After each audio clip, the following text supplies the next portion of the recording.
सिंधुदुर्गमधल्या कुडाळ मालवण विधानसभा मतदारसंघामध्ये पुन्हा एकदा वैभव नाईक विरुद्ध राणे असा सामना रंगण्याची चिन्ह आहेत। भाजप खासदार नारायण राणे आणि मुख्यमंत्री यांच्यामध्ये झालेल्या बैठकीत विधानसभेच्या उमेदवारी निलेश राणे हे शिंदेंच्या शिवसेनेत प्रवेश करून लढणार अशी चर्चा आता सुरू झाली आहे। त्यामुळे 19 वर्षांनी नारायण राणेंचे चिरंजीव निलेश राणे शिवसेनेमध्ये परत येण्याची शक्यता आहे। बघूया या संदर्भातला स्पेशल रिपोर्ट। ज्या वैभव नाईकांनी नारायण राणेंना पराभवाची धूळ चारली होती, त्याच वैभव नाईकांविरोधात आता नारायण राणेंचे पुत्र निलेश राणेंचा सामना होण्याची शक्यता आहे। भाजपचे नेते निलेश राणेंनी विधानसभा निवडणूक लढवण्याचा ठाम निर्धार केलाय।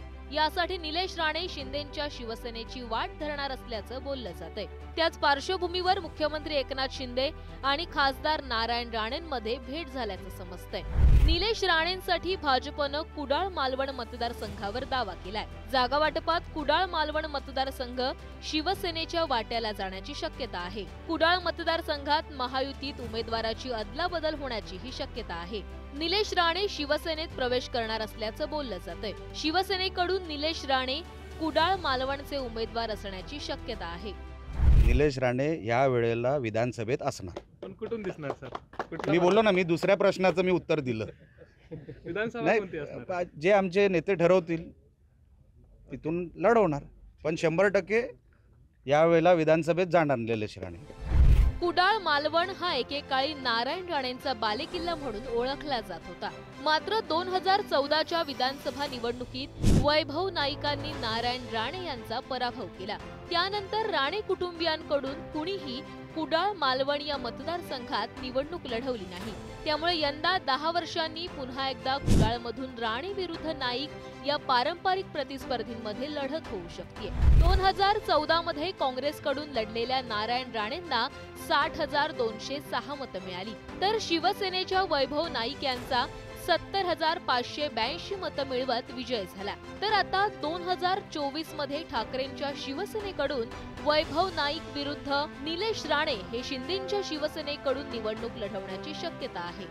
निलेशजी हे अतिशय चांगले कार्यकर्ते आहेत, लोकांमध्ये मिसळून काम करणारा कोकणातला एक युवा नेता आहे आणि त्याच्याबद्दल एकनाथ शिंदे साहेबांची आणि मला असं वाटतं की राणे साहेबांची काय चर्चा झाली आहे मला माहिती नाही। विधानसभेला ते उभे राहणार आहेत एवढंच मला माहिती आहे, परंतु माननीय राज्याचे मुख्यमंत्री एकनाथ शिंदे साहेब जो काही निर्णय घेतील तो त्यांचा एक सहकारी म्हणून मला मान्य राहील। निलेशजींनी असा जर निर्णय घेतला तर आमची पूर्ण ताकद महायुती म्हणून आम्ही त्यांच्या मागे उभी करू। याचा अर्थ भाजपने त्यांच्या ढुंगणावर लात मारलीच आहे।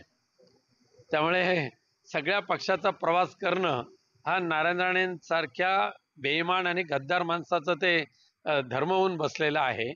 पण कोणी तिथे उमेदवार कुडाळ विधानसभा मतदारसंघामध्ये उभं राहावं।